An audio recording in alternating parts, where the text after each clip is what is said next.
final person on our team, Robert Chenery, couldn't be here tonight. He's an environmental engineer and formerly served with the New York State Health Department. So I think we had a really good research team that came together under the supervision of Bennington College to look at the issue that's on the minds of so many residents of Hoosick Falls, Petersburg, and Bennington, and that is there a reason to be concerned about exposure to PFOA in drinking water and health? This is the last group I need to give any history to on the PFOA issue. I want to point out that the way this questionnaire was designed is it focused on 5 illnesses that were identified in what's called the C8 study. That's usually me. The C8 study was issued back in 2012. And this is really important. It was funded by the manufacturer of PFOA, DuPont Company. They convened a group of independent scientists who looked at all of the scientific data over about 10 years, and they identified what are the probable linkages with disease associated with PFOA exposure. Here in Hoosick Falls and Petersburg and Bennington, we don't know how long people were drinking contaminated water. And we are appreciative that the state health department in both states have done blood sampling. That's a great example of health monitoring.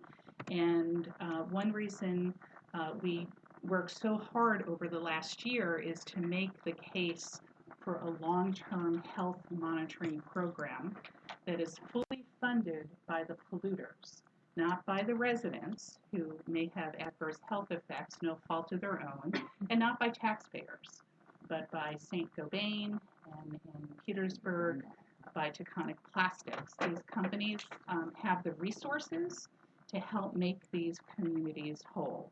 So about a year ago, the research team was assembled. I want to say the really hard work was done by Dr. David Bond, colleagues and students at Bennington College, the rest of us serving as experts. We rolled up our sleeves a little bit, but it's really Bennington College that has put so much effort and analysis into this important issue. So let me please turn it over to Dr. Bond, and then we'd be happy to take questions from Mayor Allen from the public as you see fit. Thank you. Well, thank you, Judith, and thank you, Mayor Allen, and thanks to everybody who's encouraged this project from the get-go, including the Village Board and the residents of Hoosick Falls. This evening, I'm going to explain how this questionnaire came to be. Talk over the significance of those findings before turning it over to the questions from the board and the public. So to start, my name is David Bond, and I'm the Associate Director of the Center for the Advancement of Public Action at Bennington College. I'm also the recipient of 2 National Science Foundation grants to support research on PFOA in New York and Vermont. Support from the NSF has allowed Bennington College to open the doors of our science classrooms to this nearby environmental problem in real time. Since 2016, we've been working with residents of Hoosick Falls, Petersburg, and Bennington to produce independent data on the questions the community has. Working with these communities, I've seen the fallout of PFOA firsthand. Home values dissolved in the stigma of contamination, pregnancy met with trembling uncertainty, and the strange normality of residents disclosing PFOA levels in their blood. Although new water filtration systems, Superfund designations, and ongoing settlements are working to minimize PFOA contamination going forward, residents now carry a lifetime of worry. And it's a point worth reemphasizing. Through no fault of their own, residents now carry a lifetime of worry. With infuriating subtlety, PFOA has been linked to cancer and other illnesses that show up decades after extremely low-level exposures in drinking water. Residents are rightfully concerned about the long-term impacts of PFOA in their communities. And many residents feel their valid health. In response to these concerns, last year we launched a PFOA Community Health Questionnaire.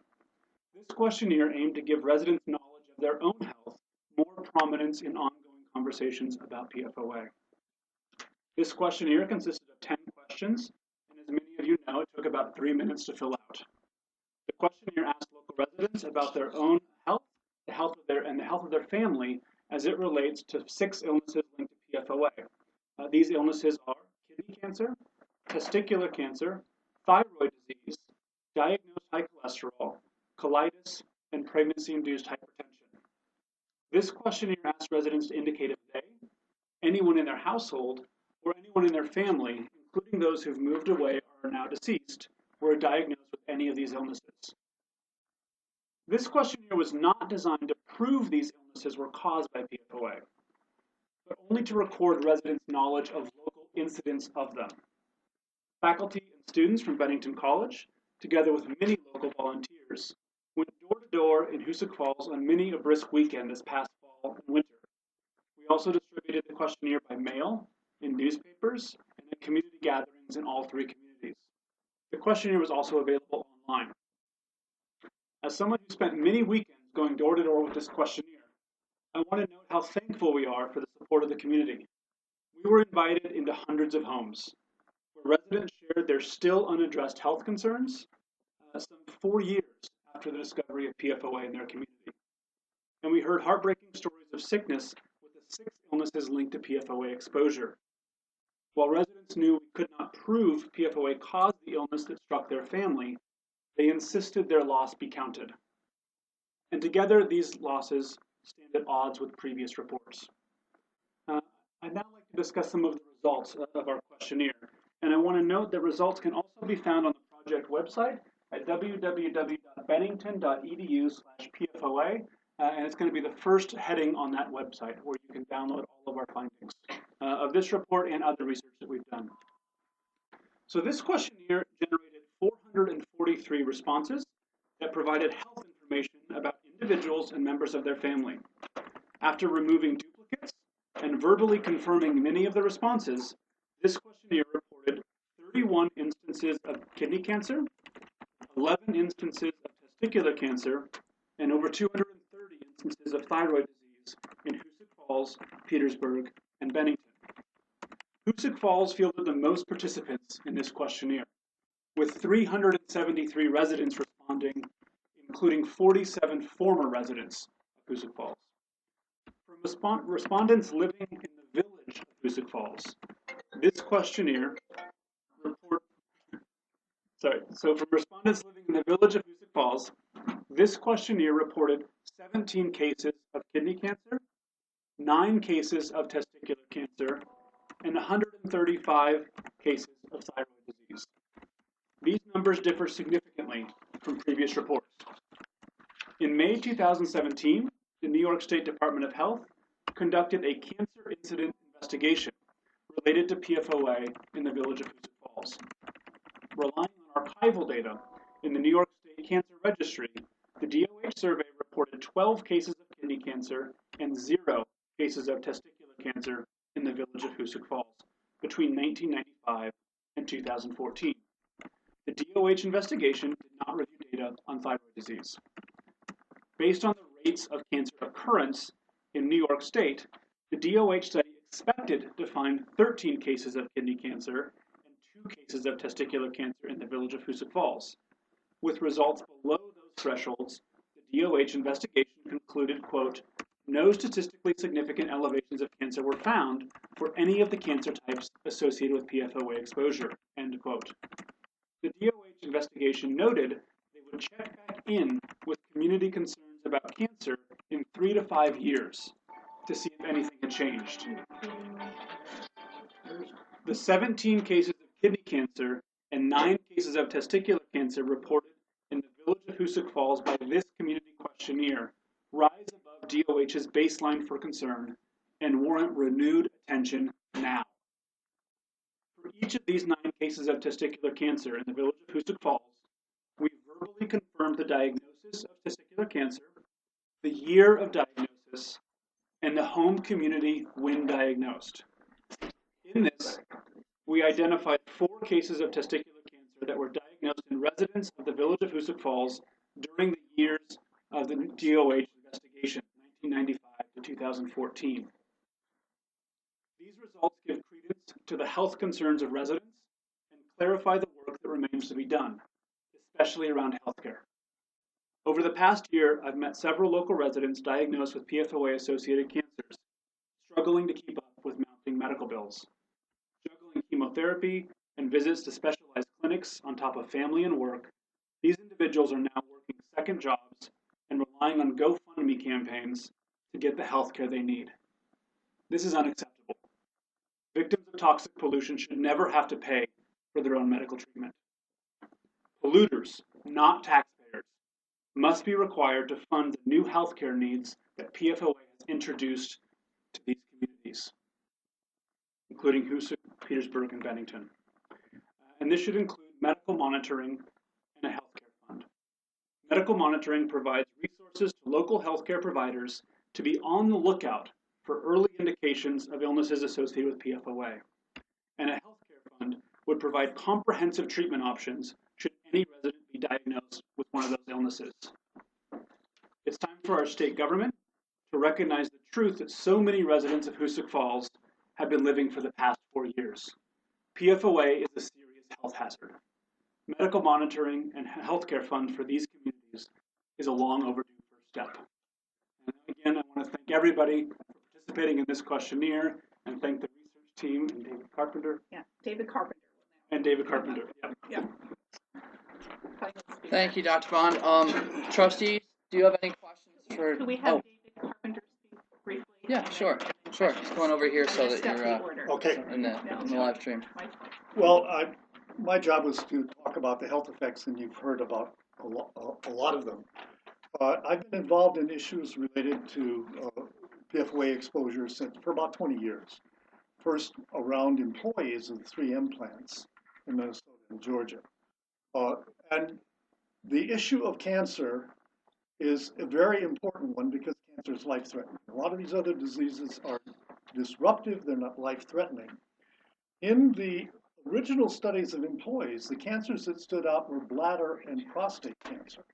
And there is still a fair bit of evidence for elevations in those cancers, but the ones that are consistently elevated are testicular and kidney. Now, as Judith said, we focused on those diseases that were identified by this expert panel called the C8 panel for strong and consistent information that PFOA increases the risk of these diseases. But that isn't to say that those are the only diseases that are associated with exposure. There are a number of others that should be part of this health monitoring program, including effects on birth weight. There's some evidence, fairly strong, that pregnant women exposed to PFOA have infants with low birth weight. Low birth weight is a risk factor for neurobehavioral problems throughout life. There's evidence for a reduction in testosterone levels in men, altered sperm count in men, not just testicular cancer. So we're going to be asking for a comprehensive health risk assessment for all of the 6 diseases that were clearly identified by the C8 panel, but also to look at other diseases that are of concern. Thank you. Thank you. All right, trustees, do you have any questions for any members of the team? All right. I'd like to open it up to the floor. Does anyone have any questions they want to ask? Yes. One of the things I'm concerned about or wondering about, say I'm going to throw out my PFOA level, 82.8. Is there or has there been found a correlation with your blood level versus what diseases you might be expecting to see down the road? I think the answer to that question is there is no beneficial effect of PFOA. And that every increment in exposure increases your risk for every one of the diseases, the 6 diseases we've identified. More is worse. The point is there's absolutely no benefit of having PFOA in your body. All right, thank you. Anyone else have any questions? The time of exposure, Oh. the length of time of exposure, is that, we talk about the levels, but what about the length of time too as well? Is that exacerbated equally? Well, PFOA is very persistent. It's persistent in the water, it's persistent in our bodies. The best estimates, and they may even be underestimates, is that if you drank a cup of contaminated water tonight, you will have half of that PFOA in your body at least 5 years from now. So for most people, especially if they continue to drink the water, they're going to increase their exposure faster than they can get rid of what they have. So the length of exposure is important because the longer you're exposed, you're continually exposed. And so that adds to the concentration.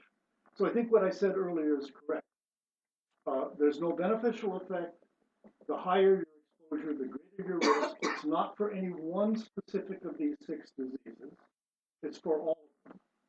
But, you know, the risk of testicular cancer is not super high. Doesn't mean that every exposed person is going to get it. But you're going to be more likely to get it if you're exposed than if you're not. So another question on this side. For the leftover amount of residents that weren't in the village of Hoosick Falls and the town of Hoosick Falls, what did you find for Petersburg? Did you find trends? We're not talking about trends. This is not a study that would help us identify trends or rates. All we're doing is counting local incidences of these illnesses. And so, as I said, the vast majority of responses came from the village of Hoosick Falls, 373. However, we did get a number of responses from Petersburg and Bennington. And we found instances of these illnesses in those communities.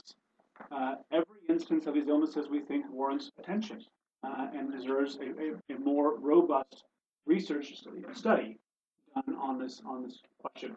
This is really a preliminary snapshot of the community's health that begins to open the door and show the need for future study and the need for medical monitoring in all 3 of these communities. Did you separate out employees? Like, do you know? We asked. There was a question in the questionnaire that said, "Have you ever worked, or anyone in your household worked in a facility that used perfluorinated compounds?" And we have gone through it. I don't have the sort of sorting out of that, but I was able to go through all of the cancers that were reported to us had an exposure to PFOA. So every one of the cancers that we reported were also, the person reporting also was able to sort of indicate they were exposed to PFOA in the drinking water.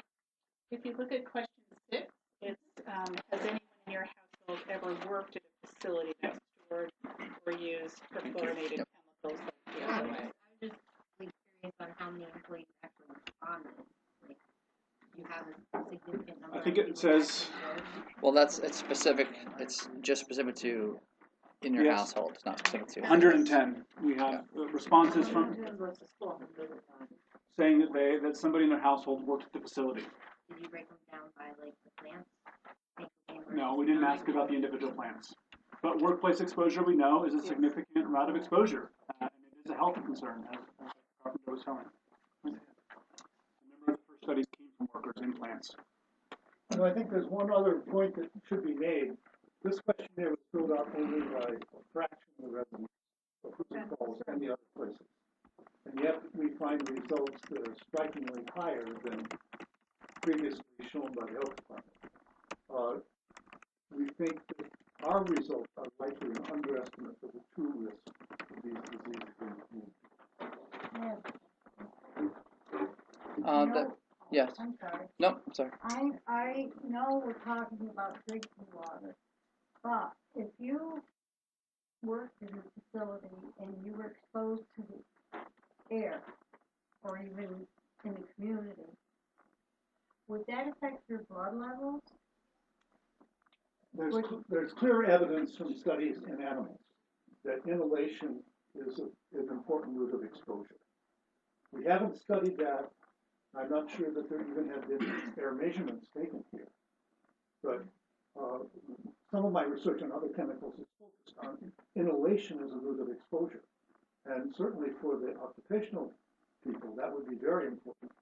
It may contribute also to other people's exposure. In the back? Yeah, I got a question. PFOA level, say you worked at one of the plants and you worked there say 15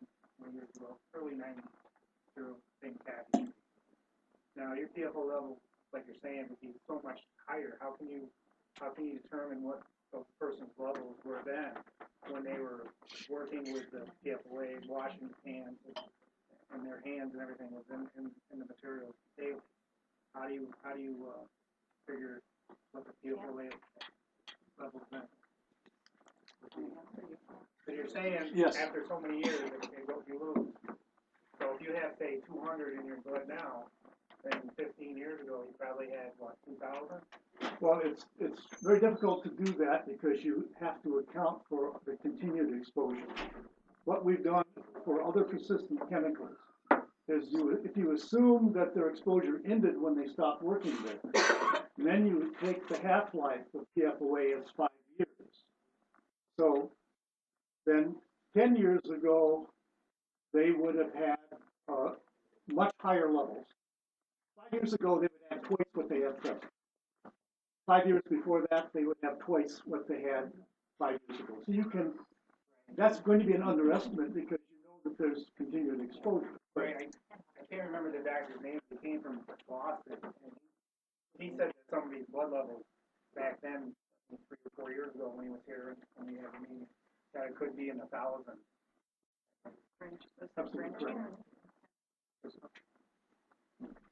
I think I have one and then two more, so we'll take 2. Yours first. You had a small sample, about 10% from a small sample group. Do you have enough data to make an educated guess on what to expect if you were to sample every resident? I don't know if that was the goal of. We have enough data to know that more research is Right. needed, and we need more robust investments in healthcare for these communities. I think we feel confident saying that there does need to be future research, and we need, medical monitoring up to the challenge of PFOA. We know that these communities now carry a lifetime of risk. As Dr. Carver was saying, once it's in your blood that has a half-life of 5 years, that people carry this risk well into the future. And that we need, healthcare infrastructure adequate to the task of managing those anxieties for people over that time period. And final question? I really don't have a question. I have a comment. I don't know how many people in this room has been touched by this.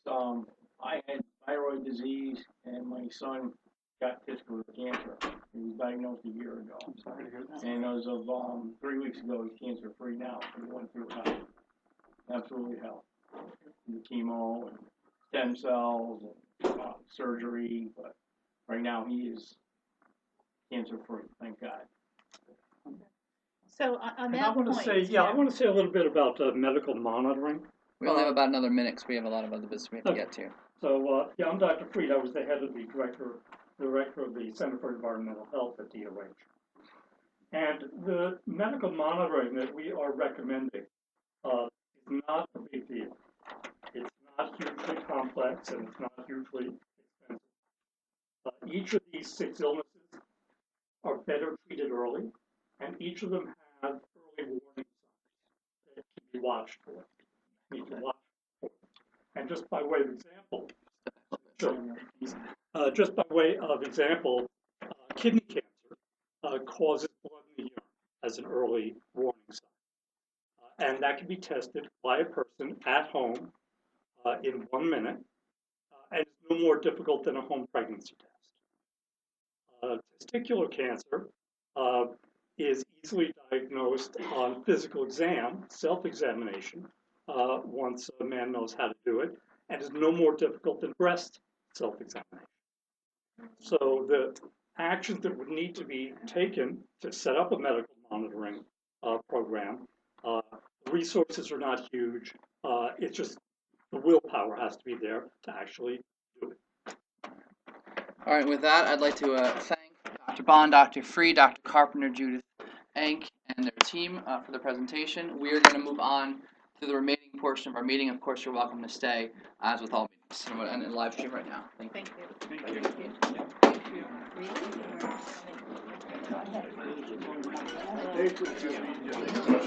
All done.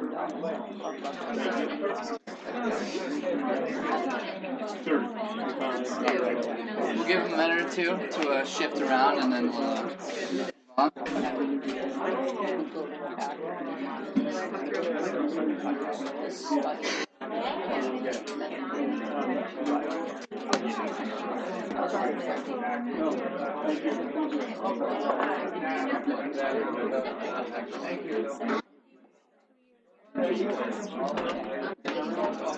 And do you want to slide way over so we have some room?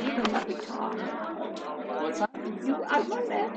Oh, you did? Oh, I didn't know you wanted to ask a question. I'm so sorry. I thought you were trying to. My hand out. My next door neighbor came in at 1600 medically. What's the advice to those doctors? They can go now free. I will tell you that he needs to be monitored on a regular basis for a couple of things, and I think I know who you're talking about.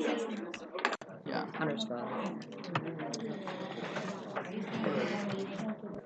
Okay. First thing of business for the board, we have a request for permission to block off Main Street between Elm and there's a misprint. It's Eddy Place from 7 to 8 p.m. on Sunday, August 26th. So I'm looking. 6:30. Okay. I don't think it's going to be no more than an hour. So 6:30. Okay. Could you close that door most of the way, Andy? So that people are still welcome, but we're not getting all the noise. Thank you. All right. So in that case, that's good, Andy. Thanks. Looking for a motion to approve this. Bobby? Second. Second, we'll give it to Brian. Any further discussion on this? All in favor? Aye. Opposed? Abstentions? I will abstain just because I've, tricky spot, but it still passes without an issue. All right. Thank you. I'm looking for a motion to approve the minutes of the June 12th meeting. Motion. Second. All right, Brian, Craig, any further discussion on that? I've been through it and they're all good. All in favor? Aye. Opposed? Carries. You guys all on the other side of the table just kind of freaks me out. A little weird. And also looking for a motion to approve the minutes from the June 25th meeting. Motion. Thank you. Vanessa, second, was that Craig? All right, all in favor? Aye. Opposed? All right, motion carries. Relating to the highway garage, same grant, we have a couple resolutions here. Back to July 10th. We took the July 10th out because I haven't finished Also, previewing the minutes. The water bill. Yeah. You would send those out to these people. Oh yeah, that's not on this meeting. Okay. There was a water bill dispute. I sent it to you. Yeah, let me. I just want to make sure that's in there because it's been. Well, Yeah, I'll bring that up, Bobby, when I'll look. Multiple times. Yep. All right. All right. First resolution I'm looking for. These are related, if I am correct, to seeker for the highway garage. Is that correct, Andy? You're going to reverse them. I'm going to reverse them. They're listed on the agenda. I knew you were going to say that. The first resolution is to declare yourself lead agency. Okay. Once that's done, then you can. Bob, you can open the door. I want people to know they can still come in. I just don't want the noise. That's number one. Thanks. That's good. You can come in and go into quiet. Number one. That's number one. All right. Do I have this one here? Okay. So let me introduce the resolution. This is this one. Seeker resolution designating lead agency. Whereas the Village of Hoosick Falls Board of Trustees, hereinafter referred to as Village Board, has on Tuesday, July 10th, 2018, declared its intent to be designated the lead agency for the Hoosick Falls Highway Garage project under the provisions of the State Environmental Quality Review Seeker regulations. Now, therefore, be it resolved that the Village Board does hereby designate itself as the lead agency for the actions identified above herein. So I'm looking for a motion. Motion. Second. All right, Bobby and Craig, any further discussion on this?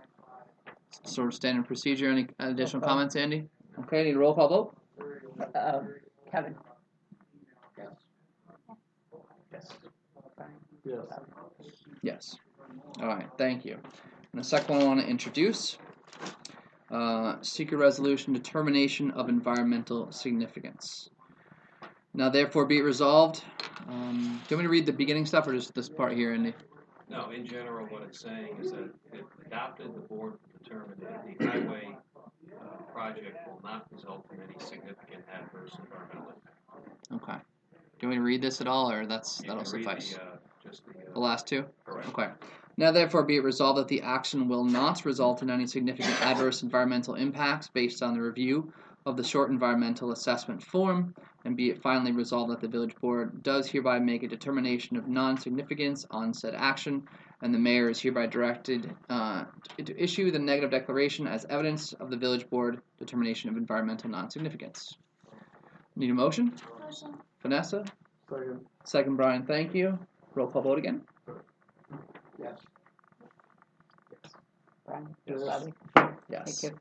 All right, great. We got Colleen. All right, thank you. I wanted to discuss the highway garage bid results with you guys. We had originally, this was one of the two reasons we set this meeting, is we anticipated that we would be awarding the highway garage bids. Unfortunately, fate did not work out, and the bids came in stratospherically higher than the grant that we have the funds for would allow. As a reminder, this is a $1.1 million SAM grant administered through DASNY. The construction, it came back in 4 bids. General construction was the main one. There was also plumbing, electric, and HVAC. If my memory serves me correctly, the lowest bid for the general contracting was about 1.25 million, and the total was about 1.73 or 1.74 million for all 4 bids. We've since then discussed some things with MRB Group. Is Neil, are you in here? Is Neil out there? There you are, Neil. Neil and I were on a conference call with Scott Bova, and I forget the name of the lady who was assisting. Maggie, thank you. Discussing options. If I recall correctly, Neil, we're going to have some more discussions this week, but we're talking about ways to balance the fact that right now, projects, in particular projects that involve steel, cost more than they did a couple years ago. The fact that we have this money, this 1.1 million grant, but we also have to balance the fact that we have to get a building that's actually going to be beneficial. We could get a building that gets us spent the 1.1 million, but it may not be beneficial, and it's kind of a waste if we do that. So we have some more discussions to have and some more things to look into. We've already started to discuss some ways to adjust the design of the building so it's smaller but still effective. But at this point, our recommendation, Neil, is to, I don't know, would we just not accept any of the bids? That's standard protocol, right? Correct. Okay. The board's, one of the options of the board is to review and then reject the bids and opt to re-examine the project. I feel like you should sing along with the music right now. That's the most pleasant rejection. That is beautiful. That we've ever done. Rachmaninoff to reject. It was not rehearsed. All right, okay. Sad vibe. You should have played, the. So it's probably the nicest thing that's ever been heard in this room. There you go. True. Well, all right. So, do you have any questions on this? We were hoping to move it forward by accepting bids, but when the bids came back as high as they did, we just realized we have to step back and. Yeah, were you surprised about the plumbing and heating, how high that was? I was surprised on all of it. Yeah. Is there any of the work we can do ourselves or no, in terms of, is there anything the village can handle, or does this all have to be part of the bid? Not that I mean, you guys already thinly stretched as it is, Neil, but I don't know if that's even a viable option. No? I think first thing I do is protect all bids, then we'll discuss the other option. Yeah. Okay. And we have a bunch we're looking into right now, but nothing concrete. And we're hoping at the end of the week we'll have some more information, or early next week when Denise is back. And we don't get any local bidders either, because I think you need $1 million in liability. Is that? We didn't have any local bidders. Not local. Okay. There were 3 that we thought were going to be there. Not one showed up. Is the $1 million a requirement of the grant, or state, or village, or where? Size of the project? It's a state requirement. Yeah. To be bonded? Yeah. The cost amount, though. The $1 million Yeah. value. Yeah. You have to have a bond for whatever your fee is going to be. Is this that's a state law rule condition of there's no leeway there? That's not something, okay. Generally on these projects, you need a performance bond and a payment bond. I understand that, I just mean the amount. That's Well, why that's gonna be governed by the size of the project. So you're paying prevailing wage. That's correct. Yeah. But that's not paying money off, it's just that they. It's the cost. No, correct, but Yeah. I, if there was a way for us to have leeway with adjusting it so local companies would have an opportunity, I think that would be beneficial. Economic development, helping local communities, I don't know. Mm-hmm. I spoke to one of the local contractors and they told me they did not bid because they could not meet the projected price, the budget price. So they said there's no way they were gonna be able to test it. Most people that cannot get a bond are unable to do prevailing wage work. They don't have the facilities to do all the paperwork, or pay their employees $80 an hour, and keep up with the state mandate. Yeah. All right. And as a general contractor, we bid the job, we were low bid, we probably bid that at 4% overhead profit. So that's something to think about also. Well, thank you. All right, I think at this point, the recommendation is to reject the bids and go back to the drawing board. I'll make that motion. All right, thank you, Bobby. Second. Thank you, Brian. Any further discussion? How much can we make in a bake sale? Not enough. All in favor? Aye. Opposed? All right, carries. All right, thank you. I think a couple of you guys have packets for the video surveillance system upgrade. Bob Ash is here. We have gotten 3 different quotes specific to our standard policies for purchases. The lowest of the 3 bids that came in was actually the same group that did the keyless entry here. And I think that is the one that both Bob and I are recommending that we go with. What's the price? Sorry, the lowest bid on that was $8,410. Is this money that comes out of the drug money? Yeah. Okay. So this is not taxpayer money. This is using that. It's using all the funds that we retrieve. The other bids were $9,999. Just add $1 and call it 10. And $11,150. They're all happy with the lowest bidder. Yes, As well as the work his they're doing? prior work with the keyless entry was great. Yep. Okay. When there was an issue that came up, immediately come up and fixed it. Yep. Looking at the equipment, I think they're all pretty much the same. You got someone is trying to sell you the high end, but the equipment's pretty much the same as the low end. Yeah. Maybe the name on the front a little bit. Can you also open that door again? I think everyone, the noise is gone or I'm something. confident in the low bid that we're going to get what we got. Yeah, and For the exterior also? Yes. yes, this is. It's where you just walk through. Yes. Yeah, Okay. in 2 parts, this is going to give us interior security, exterior security, a better way for us to access it as we need to, and also some things specific to the police department for interviews and recordings of witnesses. And all that stuff will be accessible to I'm assuming the mayor and myself. So no one's just going to be able to just go on in it. To view the video. To view the videos or anything. Yeah. And it also helps with the security for the girls in the office on a day-to-day. I'll make that motion to approve that. Thank you, Brian. Second. Second, Craig. Any further discussion? All in favor? Aye. Opposed? All right, motion carries. Thank you, Bob. Can you? I'll make notification. I believe in tweaks it for notice. All right, and happy birthday. Oh, thank you. Thank you. Happy birthday. It's great to be 40. There you go. There you go.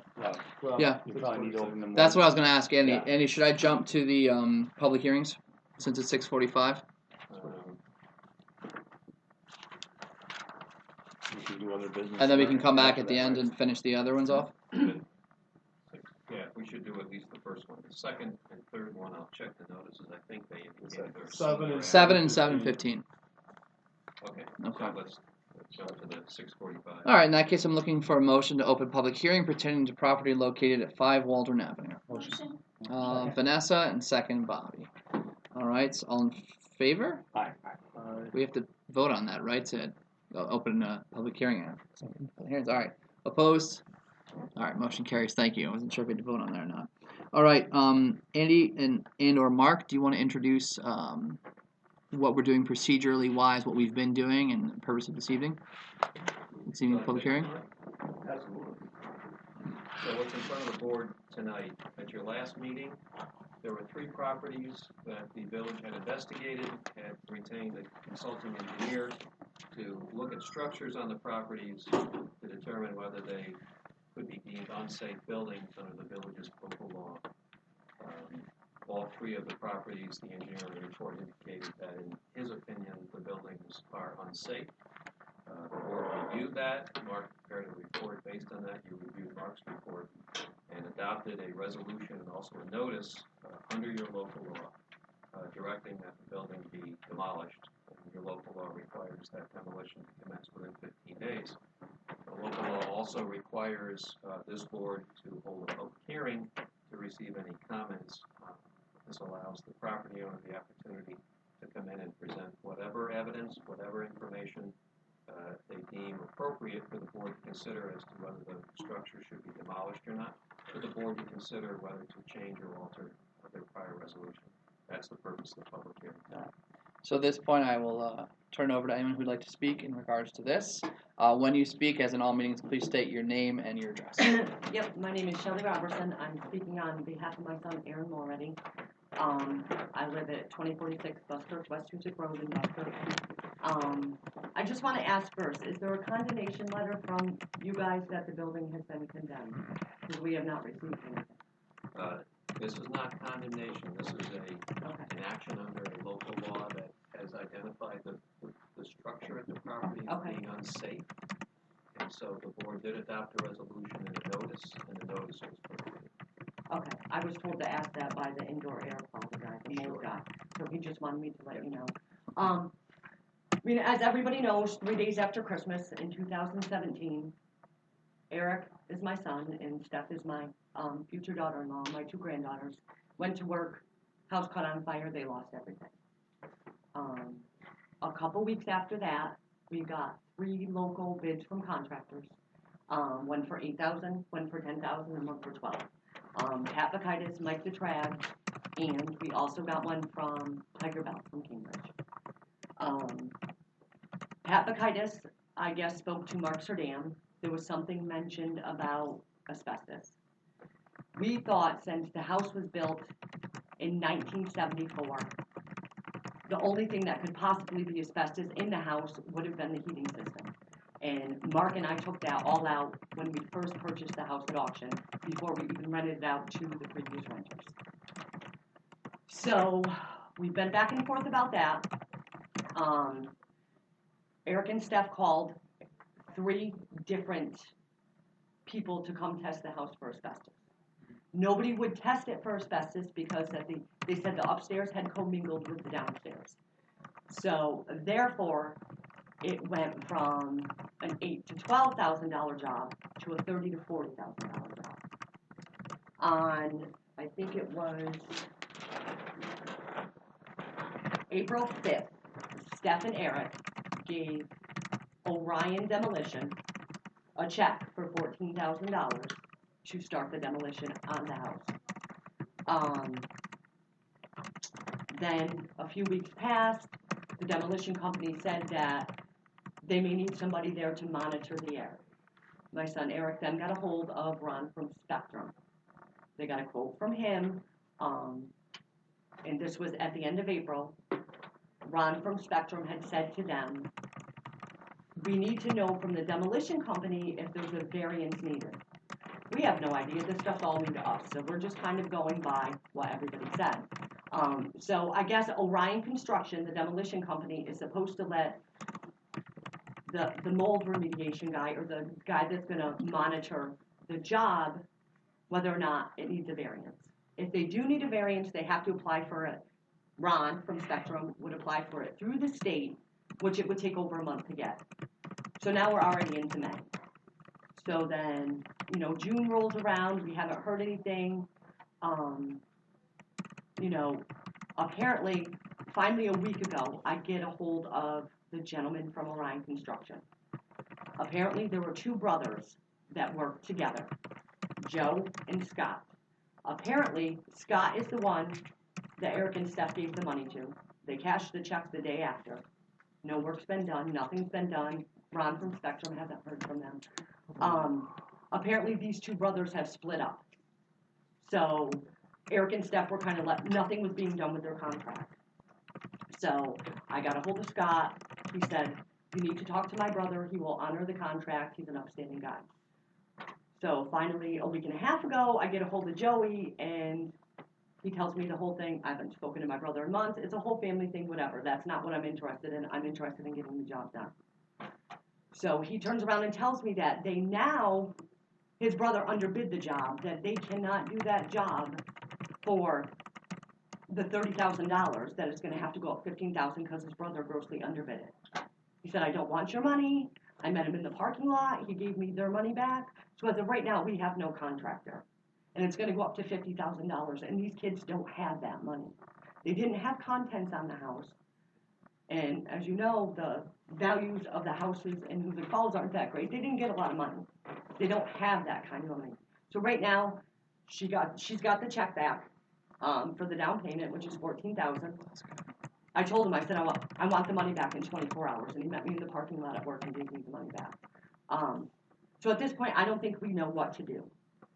Some people have said that we could go in and if we think there's any asbestos, take it out ourselves and get a local contractor. But it went from being $8,000 to $10,000 to $12,000 to $50,000 for kids that just lost everything and don't have everything. They don't have it. It's not as if they're trying not to do it, but it's been like this constant battle that we're trying to fight. So at this point, I don't know what to do. Wow. Thank you. That is awful. So based on the year, you said 1974. 1974. Asbestos was discontinued in 1972, 3, and that's somewhere in that time period. I mean, I think it's something to consider. 1, 2. You've made a lot of efforts to take care of this, and things have been outside your control. So, Well, and here's another thing too was, we bought the house at auction. My son Aaron actually purchased the property from us because Steph and Eric, just getting together, didn't have a lot of credit. My son was in the military. So he actually took a loan out for the house. We had the papers and everything drawn up to get it transferred over to Eric and Steph, but that didn't happen as quickly as we had hoped it would. So the house is in my son Aaron's name. He gets papers from an attorney 3 days ago. He's got a prominent job in Connecticut. He's trying to buy a house, and he is worried to death that this is going to go on his credit, and he's not going to be able to buy a house. So it's just been, for over the past, it's been a disaster. One after the other. One after the other. And the procedures that the village would undertake would be to have someone to come in and take down the building. And then the village would charge the owner. Correct. Which at this point the owner is still Aaron. It's still my son Aaron. Okay. Yeah, the general procedure is if the property owner fails to take the building down, presuming the board maintains its order determining that the building is unsafe and does need to be taken down, then the village may proceed to take it down and charge the owner of the property with the cost, and if that's unpaid, then that amount gets re-levied on the next tax bill. Okay, so That's procedurally. now if we ended up doing this for any building, would we put this out for bid? Correct. Okay. If you put all of them together to get a better price for demolition, or has to be just one? You're going to need the cost of each individual site so that you know the amount to charge to the property owner and the amount to re-levy if it's unpaid. you can get one quote, but it would have to be broken down per property. Right. If there's any cost savings by mobilization, you're in the village, sure, Yeah. but you're gonna need to make sure that there's a price particular to each property. Okay. The asbestos is an ongoing issue now. Yeah. And they did bring to our attention, they went to the Department of Labor, who is control all this stuff, and brought to our attention, the date range and things like that. And Andy did review that, and we did find that was not applicable in this case. So the problem is that because you are not able to determine, because of the extent of damage, whether it has asbestos or not, you have to treat it as an asbestos project. We ran into the same thing, with the American Hospital. Is that a rule apply if the owner takes it down themselves? Yes. Like personally, not hiring, I mean, they take it down.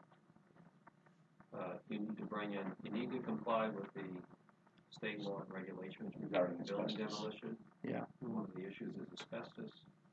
You need to be certified in order to do the asbestos work. And we looked into the possibility of getting a few of us certified in regards to the Woodsbrook buyout program, the possibility of us taking down a bunch of buildings, and we realized that the amount of work it takes and the amount of paperwork, the amount of upkeep, it just wasn't worth it to go and get trained, because there's just so many things you have to do throughout the process, and even well after the process, and even holding on to things for umpteen years after. It's insane. How much was the cost of the asbestos designer for the house on Mechanic Street? Do you know that much? Oh, that one crazy bid of 56 Mechanic. Yeah. That was a large building. But that quote wanted something ludicrously high, like 50s or 60,000s. Yeah, it was at least that. The asbestos design? No, that was for the asbestos abatement and tear down and hauling off. Yeah, the whole project, the asbestos design part of it was fine. The whole project. Why is it $70,000. I know.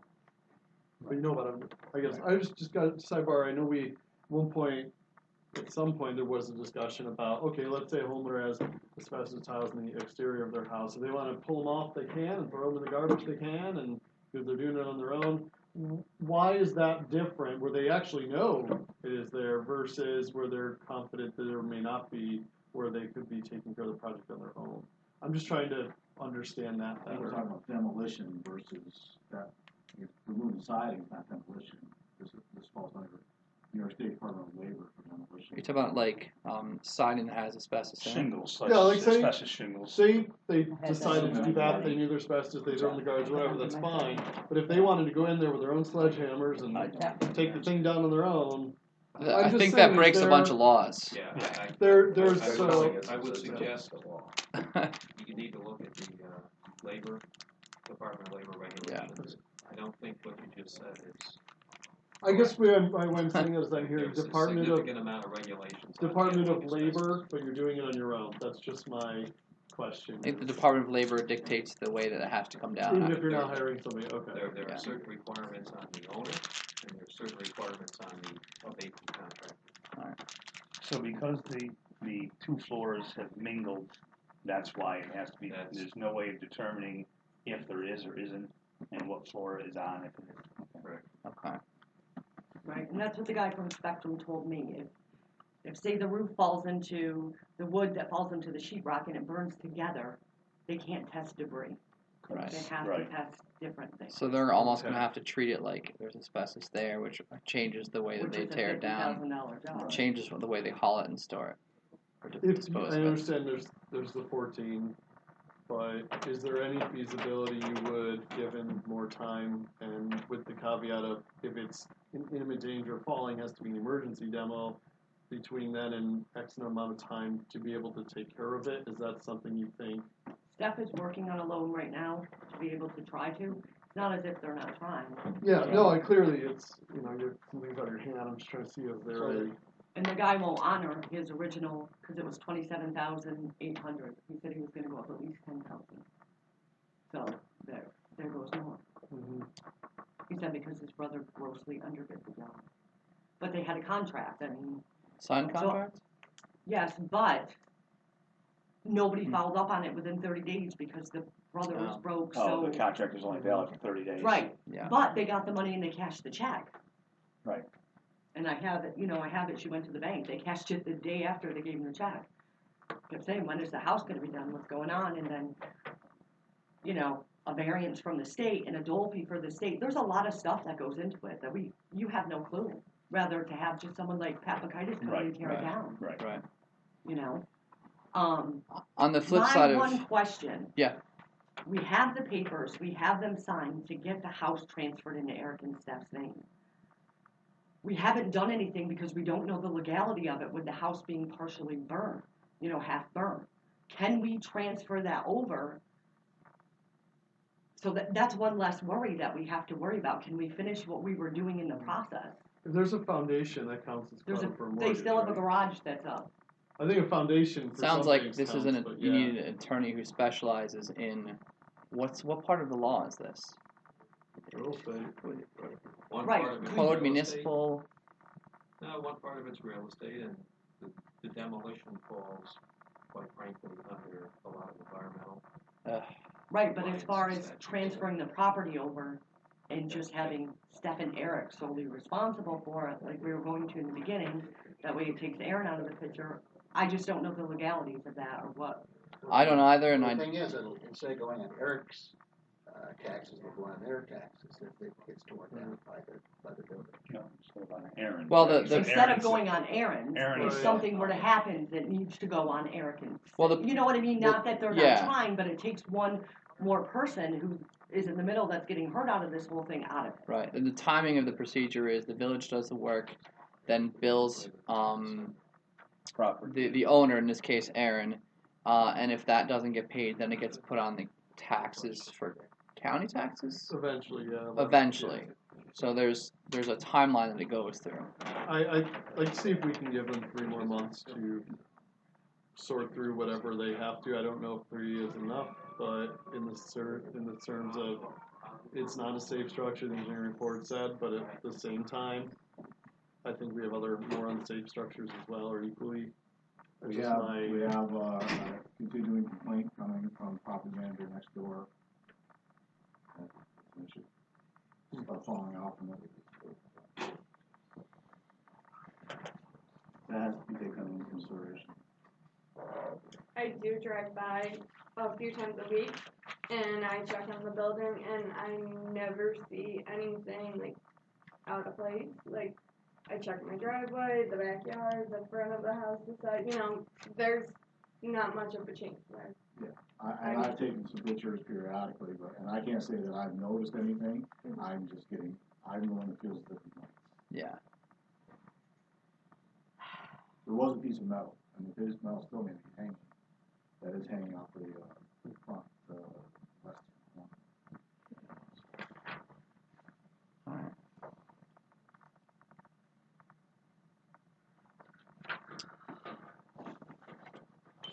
So at this point, do we close public On hearing? this one, if there's no other public comments, you can close the public hearing, and then you can deliberate on whether you want to amend the notice, provide a time frame, and that's within your discretion. But Brian is correct, there is an engineering determination that's been made that it's an unsafe building, and I would not suggest that this be allowed to linger for that long. And now that we've had the village determine it's unsafe, we really do need to. Do they have a right to do an engineering study of their own to see if it agrees with ours? Well, in the ordinary course, a property owner, of course, has the right to do that. When you've got a structure that's been damaged by fire, that adds an element to this. I'm not sure. I'm not going to presume anything, but I do not believe we find an engineer saying that a structure with this amount of fire damage can remain in place. That wouldn't be unsafe. What's the timeline on the notice right now? What's the requirement right now? Do you remember off the top of your head? It was from the date of your served notice. That was received. Oh, come on. The demolition should commence upon or before the 25th, so we're very close to that. Now, I will tell you that your local law uses the phrase the demolition must commence within 15 days. It does not provide any specific provision. It has a cease. Okay. As a practical matter in these cases, once the demo starts, it doesn't take long. It's a one-day project. It is. Mm-hmm. But it does, the statute, your local law does say commence within 15 days. Understanding all that, just to put out the fact that I'm not sure where exactly this village will find the money to take care of all these, and in doing so, there could be a delay, and if we have that time period where the homeowner, property owner is trying to make a good faith effort to take care of this particular property, as you know, it's not the same for all three properties, right? But in this case, I mean, it's clear you're trying, and if it's going to take us just as long, what's the difference between giving them an extension or us trying to find money? It's, believe me, that's within your discretion. You should listen to your building department on any time frame you might want to talk about. But you're correct, as a practical matter, whether the property owner or the village does it, there'll be a period of time before that can get started anyway. And if the village needs to do it, it just takes a little longer because of the bidding process. You certainly don't want to wait till after October either, because you want to get to the winter and then. Yep. I just have one question for you. If you got to choose what happened, what do you see as the right way to? I mean, you're not saying you want to save the building. I think everybody agrees the building's got to come down. Yeah. How, if you got to choose how to do this, would it be take care of it yourself, transfer the ownership, and then say, village, do what you got to do? No, we would definitely want to take care of it ourselves. It's not something that we would want to put on anybody else or have tried to put on anybody else. They gave a down payment to a demolition guy, but the price just kept going up. And I know I don't have $50,000 in my back pocket. That's the whole situation. It went from being, if it was the 8 to 10 to 12,000 job in the beginning, that would have been done as soon as the ice thawed. Right. But it's become one obstacle, and it just keeps getting more and more expensive. And it's like the hill, you're never going to reach the top of it. There's just nowhere to go. So and just so I understand the process, if the village takes it down and you get the bill for $50,000 or whatever it costs the village to have it taken down, you don't pay it, goes on the tax roll, you have an empty property with no building on it with a $50,000 tax bill that keeps going up and up. That you have no interest in paying because now it's just ridiculous. Right, but that's not what we want. Right. That's not what the goal is. The goal is to get the property taken down. If I could go there with a hammer today, it would be taken down. That's what I'm saying. I believe it's it. not, I it's believe just, it. like I said, I just want to ask whether you Yeah. had a solution, and I understand you don't even try it. Is the plan to knock the building down and rebuild at that location? Or No, Okay. I don't know. I don't believe it's going to be rebuilt. It's just. Can it be knocked down and the debris left there as long as it's secured and fenced off? I mean, if it's a way to split up the project before, because I know another cost of it is disposal and filling in the hole. If it's at least fenced or secured, is that? I'm not that comfortable with that precedent for other buildings. I'm not either, but I'm just trying to work with. They clearly want to. Yeah. They're here trying to I resolve think it. Brian's trying to Find a buy way us some to time, get the project going. Yep. And then come up with other means and ways. There's still a standing garage on that property that they have stuff on. Mark, we have a meeting in 3 weeks from tonight. Do you think, would you be comfortable with us giving like a 3-week extension, so that we could give them 3 weeks until the next meeting to make a decision? I think as part of the process, it's going to take that long anyway. You know, it's up to you guys, but you have to consider the liability issues and stuff like that. And Andy can add time on that too. But if you give it an extension and stuff like that, we have a burned out building on the lot that needs to come down. Yeah. And we all know that, and I understand what you're trying to do. You know, and yeah, it's the asbestos is really the bottom, the root cause of all this. Yep. I believe that would be done for $1,800 project. Yep. Unfortunately, our hands are tied with the state and the asbestos laws and all that stuff. But I think between bidding process, coming up with the money, to pay for it, things like that, you're a number of weeks out anyway. So we could actually go ahead and put it out for bid, but that would still give them time to see if they could take care of it themselves. Is that correct? That's the point I'm trying to make. Okay. You still have a process to go through that's gonna take some time. That we could change direction on. Right. 3 weeks later. Just because you get a bid doesn't mean you gotta accept it. Right. That's what I was thinking. Well, that's the thing too. We talk about liability. If it comes down in a 3-month window where they're working on and they know the clock's ticking there, does that liability change anymore from when we've already said, nope, we're going to do it, and we're sitting on even that amount of time or longer, perhaps? I don't know where. Again, we haven't discussed paying for it. Does that liability change, or is it the same in both circumstances? Well, in these cases, just consider, you've made a determination that the building's unsafe. Mm-hmm. You should proceed diligently with having that addressed. There's no definition to what that entails. You've held a public hearing tonight. Mm-hmm. Would a 3-week extension to allow the property owner time to investigate paying for this be deemed unreasonable? You got to take a look at all the facts.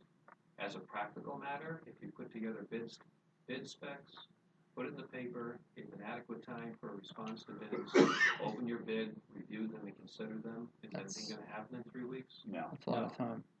But that would be an effort by the village to say that we are diligently pursuing it. We're going through the legal process to try to get a demolition contractor in place if the property owner doesn't proceed. That's an option. Okay. As well. All right, and this situation is awful, and it just keeps hitting levels of awful. So I feel terrible for what you guys have been through. It sounds like sufficient? What's that? Is 3 weeks 3 weeks reasonable? sufficient to get the project going, I don't know, or to find somebody? Just to extra do time. it? Is 3 weeks too short, too long? I mean, it's a good. I mean, What I'm thinking is it's going to take us a lot of time to put the bids together, advertise them, which will be a couple weeks, receive them, and make a decision, which we would have to make at another meeting anyway.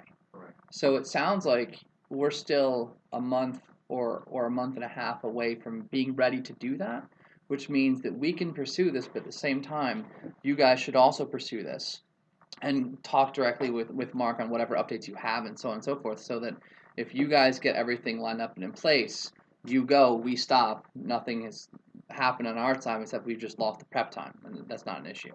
But you're not going to go through with anything like that unless you tell us first. We're not going to Correct. call and say, hey, we got somebody, and you say, oh, well, we've got a bid, we're taking it down. You know what I mean? Again, we can go out for bid. Doesn't mean we have to accept the bid or act on it. And if I'm correct, we have to approve bidding and accepting bids at meetings. Correct. So at the September meeting, we would have to approve putting it out for bid, and at the October meeting, we would actually approve the bid, which means there's nothing physical we can do on site until after we approve something in the second Tuesday of October.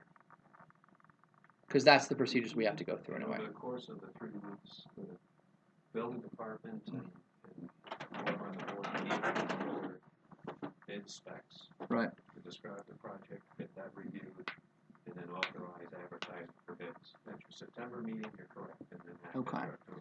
So I think, yeah. Yeah, I'd actually just rather give them 3 months, and that brings us up to nearly a year anyway. And if snow's on the ground, it's going to be either way. But if we don't do anything for 3 months, then it's another 2 months. It's after another the 2 3 months after that. We need Plus, to. it wouldn't be fair to the complaint with either the next door neighbors that have to live next to it for not fault of yours. I mean, it pales in comparison to what you guys have been through. But Put it this way, understand what you're saying. we're not saying officially that you have 3 months, but it could equate to like 1.5, almost 2.5 months by the time we get. And we as a board have to So that approve would it in help. September, and then we have to approve the bid in October. Right. So that there's still a fair amount of time, and we can chances stay in. they'll talk to us. Yeah. So that's, Yeah. does that sound fair? I mean, that's, Mark, does that sound okay with you, or you? I think that's how, you don't have a choice, that's how it's All right. gonna play out anyway. Okay. All right, So so- they have the time that they need, and and Okay. we're moving forward, we're not. Right. So Right, if we're something working- comes up right, Or something right. happens, the village has been moving forward. All right. As we should. So we will, I guess at this point, Can I ask a question? Yeah, just name and address. Matt Shaw, 9 Wood Court, Hoosick Falls. Yeah. If you guys put this out for bid and the bids come back to something that they can deal with financially themselves, can they take over and pay the contractor directly? Because there's a chance that contractors show up to do the job for you guys. That would be a conversation that the contractors would have to have directly with the owner. Right, in which case the village could reject the bids. And then the owner, and then you guys take it and Right. go for it. Yep. Well, and even so, even if the village does it, the first thing that will be is you'll get a bill. You'll get a bill from us before it even goes on the tax roll. Right. You can pay it, and still pay them, Right. and let us take the hassle of figuring out the contractor. Yeah. All right. Motion to close the public hearing. Yep. Looking for a motion to close public hearing. Motion. Thank you, Brian. Second, Craig. All in favor? Aye. Opposed? All right. Motion carries. Yeah, I would just say keep in touch with us, So Andy, and we'll, we- and we you know amend that it to extend the- our meetings are the second Tuesday of every month. So in the second we will come Tuesday back of next month. September, and then second. Yep. All right. Great. Thank you, All right, guys. thank you. Okay, thank you. Thank you. Okay. All right, this time looking for a motion to open the public hearing pertaining to property located at 6 Spring Street. Craig, second Bobby, thank you. All in favor? Aye. Opposed? Carries. We are now in a public hearing. Would anyone here want to speak specifically to the same procedures, but regarding the building on 6 Spring Street? Again, if you want to speak regarding that, just state your name and address. All right, Andy, Mark, we have. Have we been able to check for asbestos with this one? Is this one, or is this test also have to be handled the same way? They have to be handled the same way. Okay. Yeah. Not safe enough for you all else moving in. And this one is not only not safe, but it is actually leaning towards the Woodsbrook, Right. which would be slightly Public problematic. safety. Oh yeah. That was the owner that was in with me yesterday morning. Okay. And she was asking about like the furniture and stuff like that that's in there, and I told her the same thing. It's not safe enough to allow anybody. Yeah. Yeah. Okay. Hmm. Andy, should we seeing that we have no one here to speak on that, should we close the public hearing or leave it open and open the next one? No, I leave it open a minute or two. Okay. And you're entitled to close the public hearing on that one and move to your next one. All right. So just while we're keeping it open, so Mhm. this will have to go through the exact same process that we just detailed there. We'll have to write up the bid proposals and send out. Its timeline's gonna be that even though this one's falling down and nobody wants to do anything about it, we have to go through the same process. You will. Once the And bid timing will be the same. specs are put Hmm? together for one, it'll be used for the other. Well, this one has another September we'll application do- with Brooke, right? yeah. We We'll have put to the make bids sure debris together, doesn't end up in the stream. and in September we'll put it out Probably for the whole thing with yep. DEC. This one's gonna have And a we'll lot put more the date layers so that we to get it. it about a week before the October meeting. Right, so that'll all be in there. And then we can approve it October. In terms and that's what of, we'll do for all three, assuming that's where the path falls. Okay. Yep. and legally, that homeowner cannot access the property at this point. That's something she cannot access the property at all. She's in the eyes, not there. I know you feel bad there's stuff in there. That's the only. There's no solution for that at this point. But this Oh, no, liability wise, we can't let anybody win it. If there's something Yep. happens, we'd be liable. Yep. That's what warning tape on all. Mhm. Thank you. Oh, I know. All right. Been a couple minutes. I'm looking for a motion to close the public hearing pertaining to 6 Spring Street. Thank you, Craig. Second, Vanessa. All in favor? Aye. Opposed? All right, motion carries. All right, at this point, I'd like to entertain a motion to open the public hearing pertaining to the property located at 22 John Street. Motion. Brian, thank you. Looking for a second. Bobby, thank you. And again, as a reminder, if anyone wants to speak, just state your name and address. Anyone here like to speak on behalf of 22 John Street?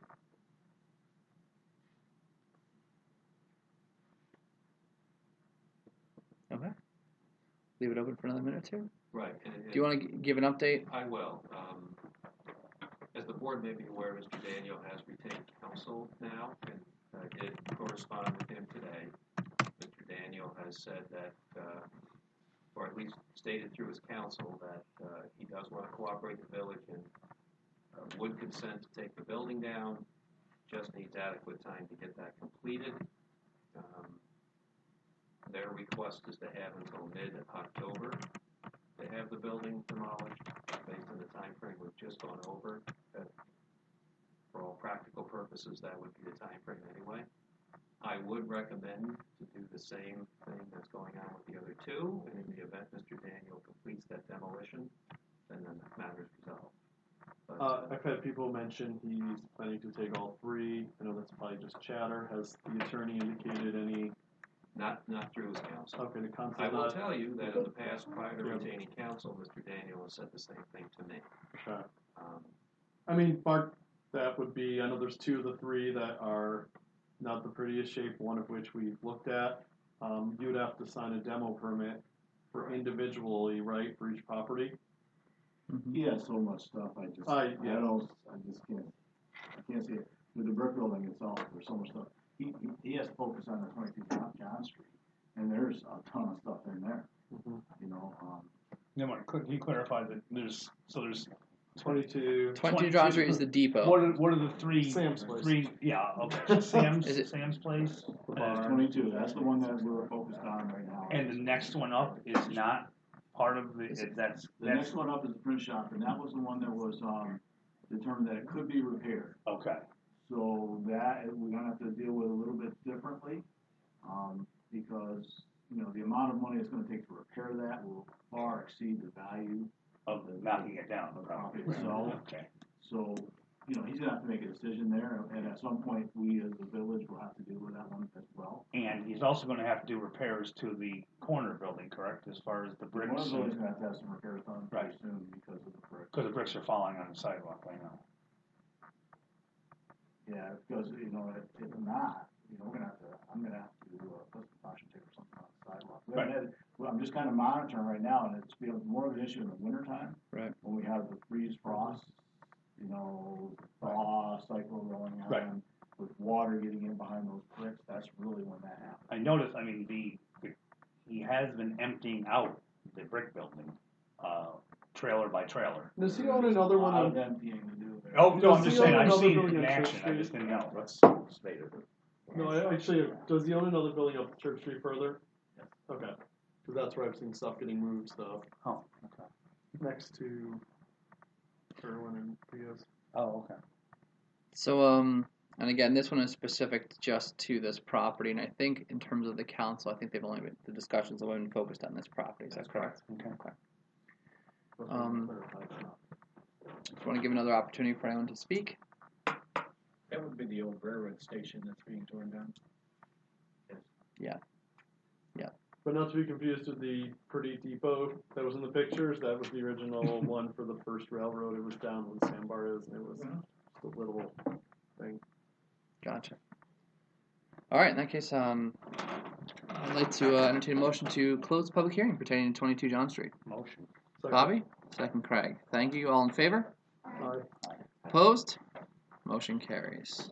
And on that one, just if the board would concur, would like to move forward, prepare the bid specs for consideration in September, send out the bid, review those in October, so I'm able to discuss that time frame with his council. If he wants to move forward and have the building down in mid-October, that would work. And that's the plan for all three of these to in our September meeting, approve a motion to bid. We'll bid approval, bid, Yep. and then in October. I'll make that motion again, so if we need to. Do we need a motion for that? We need a motion to prepare bid specs for review at the September meeting. All right, so then I'm looking for motion to prepare bid specs for 3 properties, specifically 5 Walton Avenue, 6 Spring Street, and 22 John Street. So moved. Second. Bobby, second Craig. Any further discussion? All in favor? Aye. Opposed? All right, motion carries. Thank you. We have a couple quick business items that we skipped over that I want to hop back to, top of page 2. And thank you, Mark. Thank you, Mark, and Andy for your work on this. I know these procedures have been a long time coming, so. All right, top of page 2. I have a resolution. Do I have a resolution? I have a resolution. Oh wait, this is just simple read one. Okay. I thought I had. Andy, did you send us a resolution? This is pertaining authorizing retention of an expert in connection. That's correct. You sent one, right? All right. Hold on. Oh, no. Do you have a copy there? Thank you, Andy. Okay, I'm going to introduce a resolution Authorizing retention of experts in connection with matters concerning PFOA, PFCs, and VOC contamination. Whereas the Village of Hoosick Falls Board of Trustees previously approved a resolution authorizing the law firm of Nolan and Heller, LLP, to take such actions and proceedings on behalf of the Village of Hoosick Falls against certain parties as such law firm deems appropriate, which may include St. Cobain Performance Plastics Corporation and/or Honeywell International Incorporated, to protect and promote the legal rights of the Village of Hoosick Falls with respect to all legal and/or equitable remedies associated with the presence of PFOA, PFC, and VOC contaminations in soils, groundwaters, and all other environmental media in areas within and adjacent to the Village of Hoosick Falls. And whereas the Board of Trustees seeks to authorize the law firm of Nolan Heller LLP to retain all experts deemed necessary to pursue such actions and proceedings concerning PFOA, PFC, and VOC contamination. Now therefore be it resolved by the Village Board of Trustees of the Village of Hoosick Falls in special session duly convened as follows.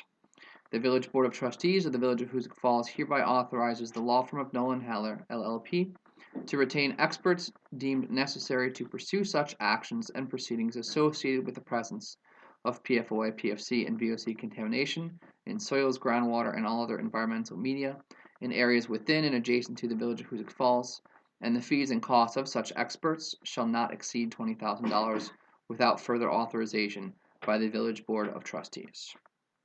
So I'm looking for a motion. Motion. Vanessa, second Craig. Discussion on this. David, do you want to share anything specific to this? I know we've, and also if there's things that we're not supposed to talk about in open meetings, as these are all related to the potential lawsuits and so on and so forth. Please tell us that. Do you want to share anything on it? Without getting into details as to litigation strategies, just let me say this. The companies have expressed a willingness to have further discussions with the village, and the discussions to date over the course of the year have produced 2 payments. A little over $500,000. Yeah, it's now time to move forward and get to some bigger issues. And to get to those bigger issues, which pertain to the broader scope of damages, we do require expert assistance. And that expert assistance will be used in the context of those discussions, but those discussions are not fruitful. Under the terms of the agreement that we last had with the companies earlier in the summer, we will then, at the appropriate time, give them notice and move forward to litigation. But right now, our hope is that the effort that we will be making over the next month or two, our hope is that it is productive, but we'll see. In any event, the type of analysis that we envision being done is going to be needed sooner or later in order to move forward with these claims. And that's about as much as I'd like to say in public session. I have a few things to just kind of put out there. It's a lot of money, and I just want to preface by saying, our DPW is down a truck. We don't have anybody full-time police except for the chief, the Rensselaer Street Pump Station, Economic Development, Resort Preservation. I can keep going on a lot of things where we don't have much money to spend, and it's a lot to spend. And I'm saying that by also looking at, I've been hearing overwhelmingly since the last settlement was paid to the village. Yeah, it's great, we got some money, but what are we doing? A little bit of money here, a little bit of money there. Public-wise, I don't know if anyone else is getting that, but I'm getting a lot of, I'm sick of hearing about it. Companies are jerking us around. I'm not saying you're not doing I think there's some more that can be shared with the public as to what work has been going on and why this is important to do. Because this is something complex, and I'm listing all those things that we have to take care of, because those are the things people will say, well, what about doing this and doing this and doing this, that we really, I want to make sure we're justifying to the public that this is action we're taking that is important as those others are. And also, I think I've heard a lot of, why haven't we sued them yet? Why haven't we been tough with them yet? Why haven't we, and I'm repeating what I'm hearing a lot of with increasing frequency, and I'm going, I don't know, at this point. All right, so here's the answer to that. We could have sued them by now. And if we had sued them before the village received its first payment in I guess it was March, February, March, yeah. we probably would not have received that payment at that time. Well, I understand. Let me finish, okay? Well, but let me finish though first. Sorry, I didn't. What I'm trying to get is I know all of this. I don't need to hear the story again. I'm saying we need this to be outside this room. The people here are generally people that are here most of the time, and we get it. I need this to be. I think we need to do a better job explaining why we're spending this much when we have a lot of other things that need to be there out there. The reason why you're spending this much is because this is what is required to get the job done.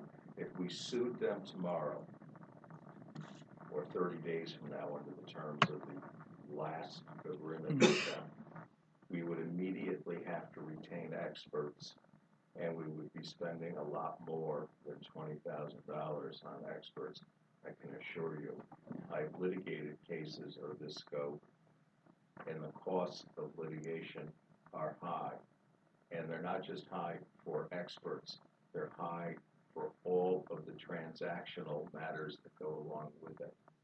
And discovery is expensive, and everything is expensive. Now, that's the cost of the fight.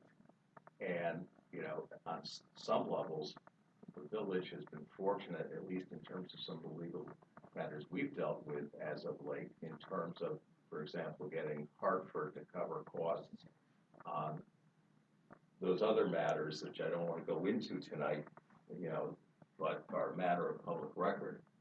But these types of costs bear fruit.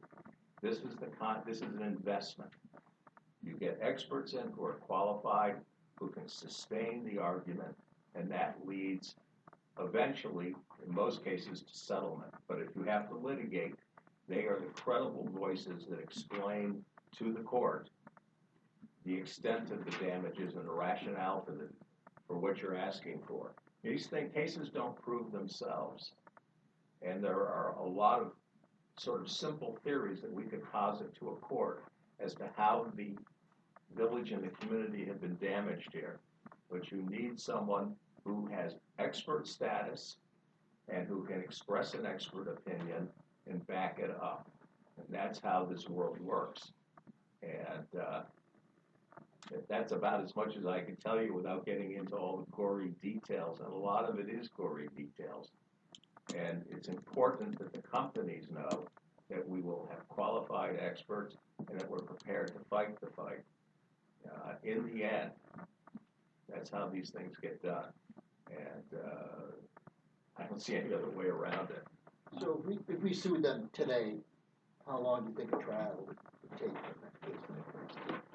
We would be in discovery for probably a year and a half, minimally. And by that, I mean there would be depositions, there would be exchange of expert reports, there would be motion practice. You're looking at a multi-year process. You know, it's a matter of public record, and I've explained to the board in the past that I represented the town of Half Moon in the litigation against GE. Now, we had a couple of wrinkles in that case that are not in this case. But that litigation was commenced in the spring of 2009, and we settled the last piece of it in the summer of 2016. I think that's kind of the worst case analysis, you know, worst case scenario. But as I said, there were wrinkles in that case that probably added 2 or 3 years to the process that would not be here. I just want to put it out there, just so people don't know this isn't going to happen overnight. No. We're going to. No. So I mean, if anyone's ever been in litigation in their own lives, or been in a lawsuit, they people know it's not a fast process. Now, look, there are ways to cut through it. You can make motions for summary judgment, but there is a process here. And I hear some of the same things Brian's saying. People are saying, seeing all the work done in Bennington, extending the water lines, it's a different situation. But they say, oh, look at them up there. What's wrong with you guys over there in Hoosick? They're getting all these water line extensions, and you're not getting anything. Well, let me suggest the following to you. And I won't claim that great expertise as to what occurred over in Vermont. But the force of the state of Vermont was brought to bear there, I think, much more directly than it was here, with regard to the responsible parties. The governor was there the next day. Yeah, and I will tell you, as someone who wrote DEC consent orders when I was at DEC and helped develop that enforcement program, that DEC consent order that was executed over here was not a good order and did not serve this village terribly well. And it left a lot to be done here. You know, look, the Department of Environmental Conservation in executing that order, to be very direct about it, could have required in unequivocal language that the companies would bear all of the following costs: the cost of electricity for the treatment system in perpetuity. It doesn't say that. That's a cost that falls on the village day by day, month by month. Bear all the costs of heating that plant. Silent on that. Bear all the costs of the personnel required to monitor and make sure that that treatment system is operational. And those are the first three things that come to mind. But the order is silent on the village. Try to work it out with the companies. Now, it's unfortunate they took that, but it's doubly unfortunate because 2 weeks after they signed that order, they received and disposed of PFOA waste on their plant site.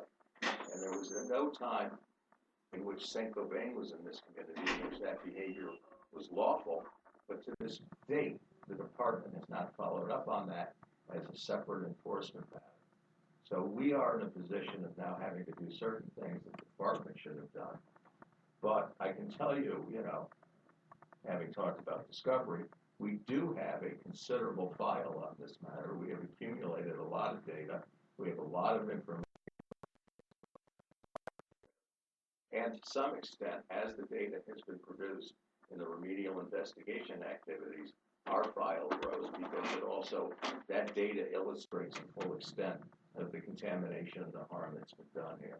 So, you know, people get frustrated with delay, but I can tell you also we're better armed now than we would have been a year ago, simply because we have, you know, and I know Rob has seen this, we have mountains of data now that we did not have in the past.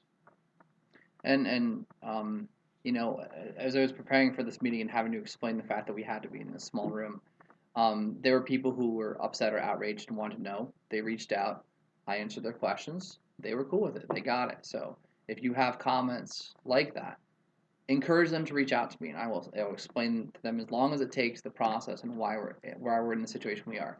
It is morally outrageous that we have to spend $20,000 to justify what we've been through, but that is the way it works. That is the way the legal system is. And in the short term now, it stinks, but it's going to lead to a better long term. Those are my thoughts. 3 trucks then. Yeah. Neil heard and that. I still didn't 3 get my trucks. question answered, but that's Is your question specific to trying to get more information out? I'm not going to go through everything we already know again. So I'm just going to say what I'm hearing a lot of is we have more problems than water. And it seems like that's what we're mostly focused on, and then we're going to spend $20,000 more on it, but we have a lot of other issues, and I'm just trying to. I don't think I've had enough time to hear from enough people publicly, from the public, about how much we're spending here. I mean, I don't think they realize it's this much, that we're just spending something on it, and that's where I guess I'm feeling.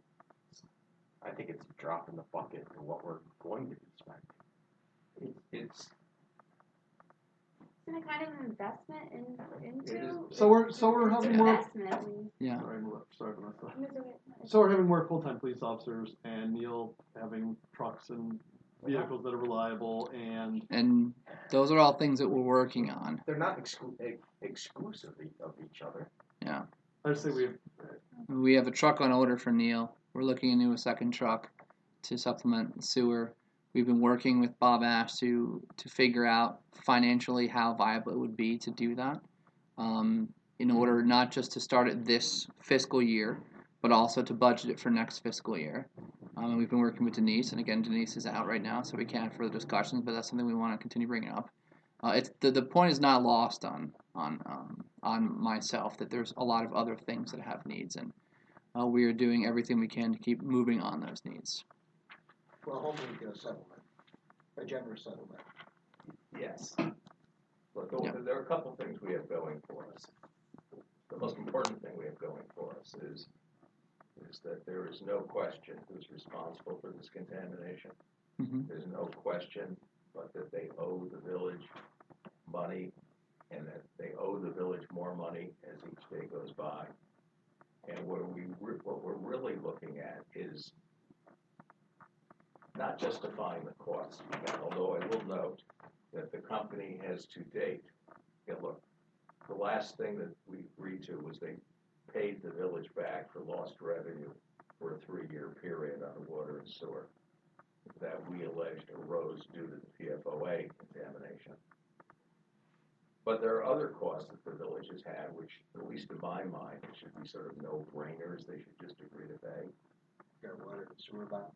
Well, that's one they're going to resist. Now, I'm talking about actual out-of-pockets you've had, like having to pay a bond counsel to borrow money because you had the shortfall. Yeah. They go, oh, well, we're not going to pay that. That's not on us. And there are others in that category, including some overtime payments, people who have, worked for the village, who, had to put in extra effort. They look at that and they go, hey, tough luck, they screwed up. They went to work for the village. It's literally their attitude. Now, look, I don't know why they take that approach, but there are certain costs that I think over time they're going to come around and they're going to say, well, why are we fighting these things? But the biggest element of damages is how they have devalued the water system, devalued the investment that the village made in that water system, taken away from the village the value of having a clean, uncontaminated aquifer. And those things, in terms of evaluating what those things are actually worth, that's where you need an expert. Because it's not as simple as saying, oh, we invested $11 million in bonds back in this year, and now there's $5 or $6 million left to pay. That is a view I will concede that I had early on, for example, in the Half-Moon case, and I was quickly disabused of that somewhat simplistic approach, and that's why we hire economists and people who understand these things and who are accustomed to dealing with damages in municipal infrastructure. Well, I certainly could say after watching all the news trucks out here doing the story on this presentation today, that's going to be great for people to come and move to Hoosick Falls, great for our Chamber of Commerce. Mm-hmm. Yeah. Well, out of the equivalent of a Facebook poll, basically. It's just, it's just. Yeah. Can we hold on voting this for a moment? No. So I do not want to. I want to vote on this. Let me be very direct here, Brian. This is something the people on the other side pay attention. If they think the village does not have the resolve to come after them and fight this out, they'll stonewall you. This is as important as anything you can do if you want justice for this community. Andy, do you have anything else you want to add? Village Attorney? I would concur with Dave in the sense that in order to have either negotiating leverage or the ability to prove your case and succeed in court, these are costs that you do need to incur. You would want the companies that are responsible for this to come to the table and say, we'll work with you. That hasn't happened. It should have happened years ago. There's a lot of reasons maybe why it didn't happen years ago. You do need to be able to take the fight, which David's firm and Dave is doing, to them. But this is part of bringing that fight. It is an unfortunate situation. You're correct. There are many more expenses that the village has to adhere to. Of course you do. But this is one of them, and it's a terrible situation. I've come to this new. I've been here with you since October. I'm shocked that it was allowed to get to this point. Well, I'm not opposed to it. What I am annoyed about, I'd say not annoyed, what I'm frustrated about is we haven't heard from enough residents and citizens. We are elected to represent them. That comes first, for they have a say in what money this community spends, a community with not a lot of money and a lot of bills and repairs to be done. That's the point I wanted to make, is that I wanted more time so we can have more public input before we make a decision to spend this much money. And I don't think the companies are gonna look at us badly, that we actually wanna hear from our citizens and have them involved with democracy, just my thing. Well, the only thing I'll say on that is, I mean, I agree we have to listen to our constituents, and I'm not saying that making light of that, but they also allow us 7 people to make their decisions, economic, whatever it may be for them, and I think in good faith, we need to, based on our attorney's recommendations, I think we need to move forward with this, because I too agree, Brian, we've got a lot more money we need to have to take care of the highway garage and other things. Kevin and I talked for quite a while today about the police department. We need a lot of things to get better in this community, but at the same time, taking care of this could help us achieve those goals. If it may take a couple years, whatever it takes, but if we need to spend $20,000 to get the ball rolling, I think we need to spend $20,000 now. I mean, that's the way I feel. I mean, I'm not making light of anybody's personal opinion that give us the feedback, but they trust our judgment. That's why otherwise we wouldn't be here. Mark? I want to share as a village taxpayer that, from my perspective, I'm trying to keep things somewhat separate, that you guys have set this in motion. You made the decision to go down this road. And yes, and maybe I'm aware of a lot more that's going on because I work right here also. So what Brian's talking about are budgetary items that are going to need to be dealt with as part of your budget process. And you're going to need to you're going to have to make some hard decisions, whether that's raising taxes, whether that's cutting positions, whatever. You guys are going to have to make those tough decisions because those are all things that have to be dealt with. But at the same time, you've already set in motion, so you have to continue with the investment that you started making with Dave and their firm to pursue this other matter, because you obviously felt that was righteous when you started it, and you felt like that was the will of the people in the village. So you certainly need to keep moving, and if you have to throw $20,000 now at that because that's his recommendation, he's the attorney that you've gone with, you've retained, and that's his recommendation, and why wouldn't you go with that? And you're going to have to work on the budget things, but you have to support what he's trying to do, because he's trying to do his job. So as a village taxpayer and thinking that, down the road, you're not going to have to look at either higher taxes or something like that, but also within that, being able to articulate when that time comes, this is why the taxes are going up.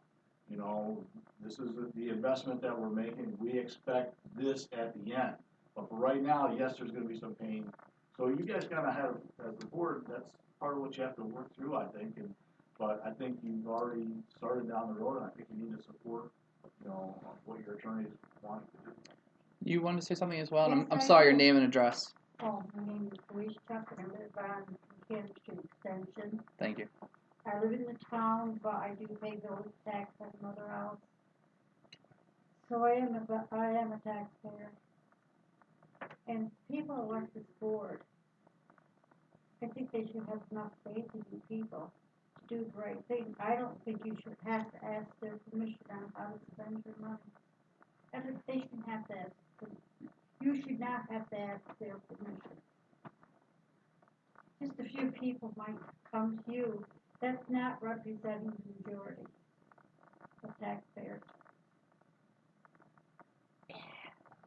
Thank you. You're welcome. And I would agree with her too.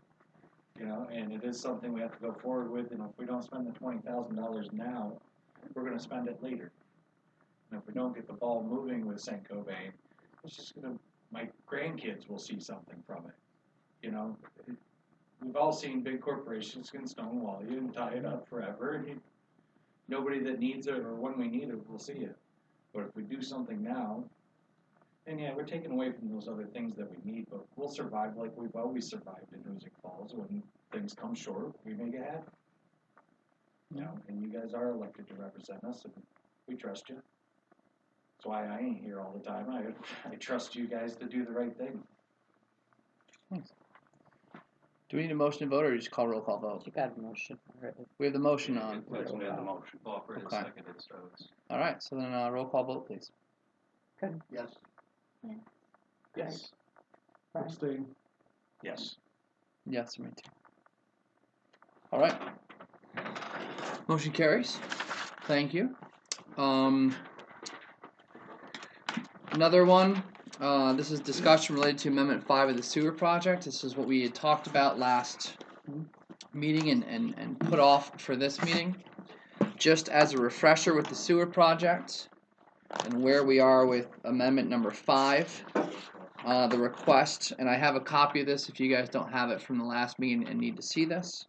The request was broken down into 5 parts. Let me find the survey here.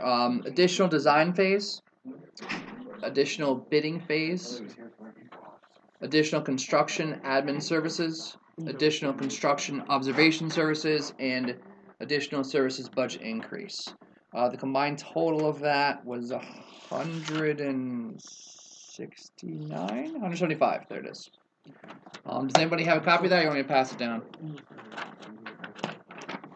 Okay. So the question we had was,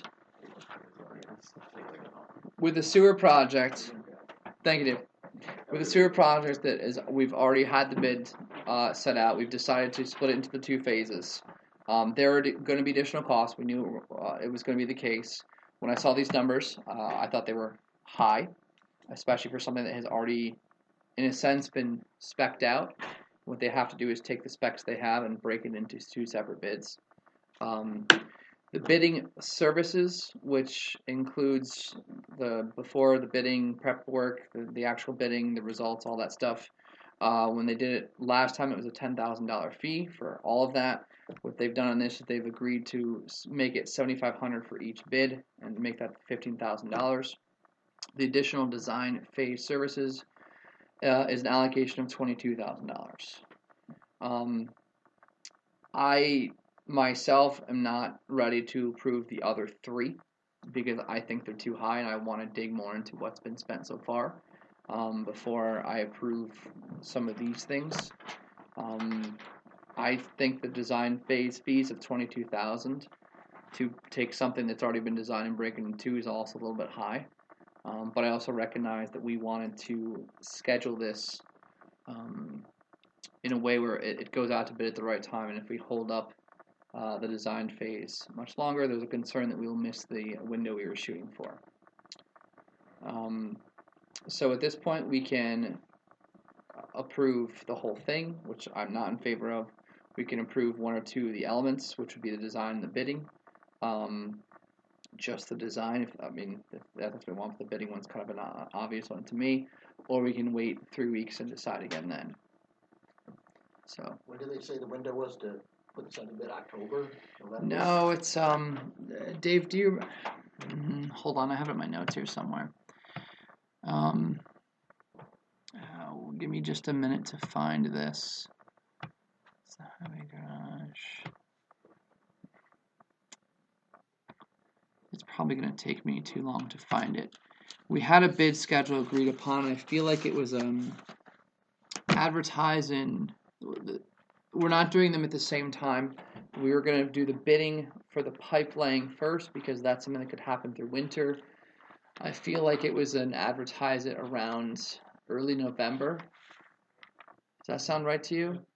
My recollection was late October. Late October, and there's a fairly wide open, I think, window to do that for like a month or so. Correct.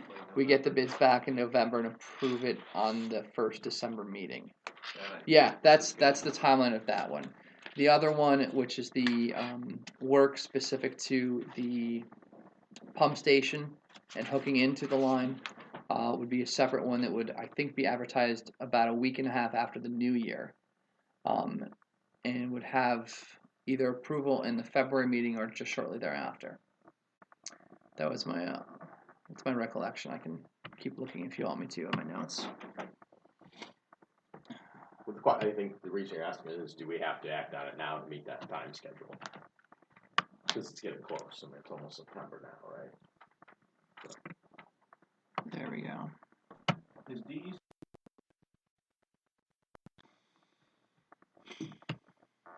No, I haven't. Then my conversations with DEC tend to be about other stuff right now, but I also think it's part of the picture. behind this initially, correct? Yes. Yeah, those Yes. mandate, right? By DEC. There it is. Well, that tile along the railroad tracks is only going to get worse. All right, here's the official schedule we came up with. Advertising Project 1, which is the pipe laying, is October 23rd. The bid opening date would be November 29th, which gives them over a month. And that would have the results tallied and recommendations from MRB and whatever else they have to do within that week or two after the bids come back in time for the December 11th meeting. Project 2, which is the pump station. I don't think we ironed this out fully because we have to speak to bond counsel in relation to. It would be dependent on how much the bids came back for the water line.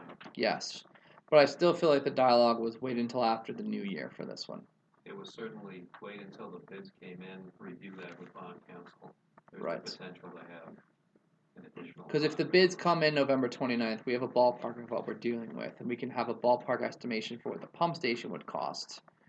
And at that point, we would be able to have the discussion, and we're still looking to put it out either in. I can't remember if we're going to put it in December or in January. I think we're going to try to advertise it in December, but the due date was about a week and a half after the new year, so that people would have time to the contractors wouldn't be messed up by vacations, so they'd have ample time to get that back. That was my recollection on that. Craig, any thoughts? So do we need to act on any of this tonight to meet that schedule? If we're going to advertise October 23rd for the pipes, and we wait until the September 11th meeting, Yeah, it seems like we're cutting that only close. gives us about 6 weeks for the bidding, or for the design work and get everything ready. That's tough, right? That's getting close. Yeah. Seems like we need to take action tonight, at least on part of it. to So get the can ball we rolling. just act on the phase 1?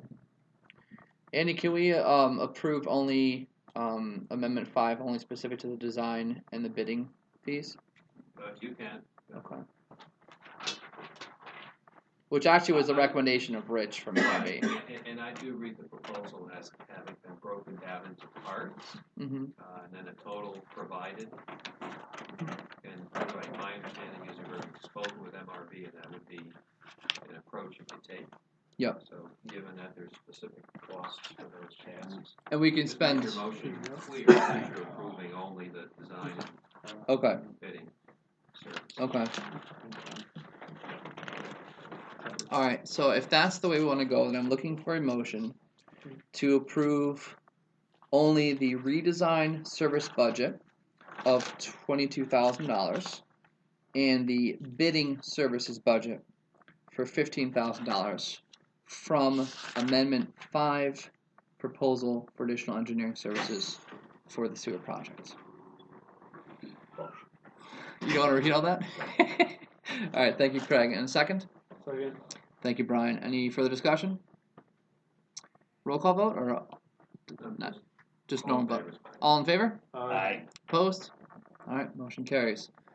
Thank you. I'll pass it on to Rich tomorrow. Final resolution here, authorizing mayor to execute grant agreement on behalf of the village of Hoosick Falls. This is specific to the Woodsbrook buyout program.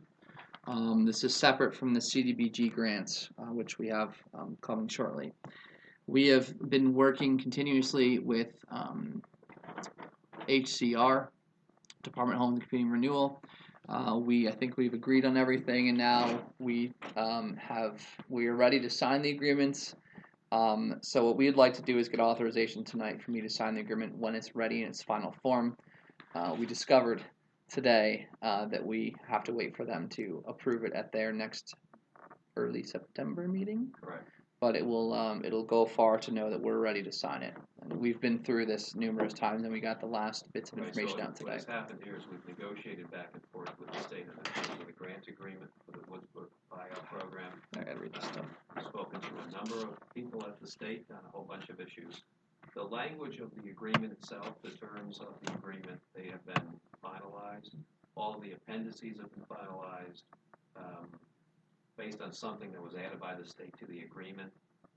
Rob had to tweak the village budget, which was done and submitted to the state.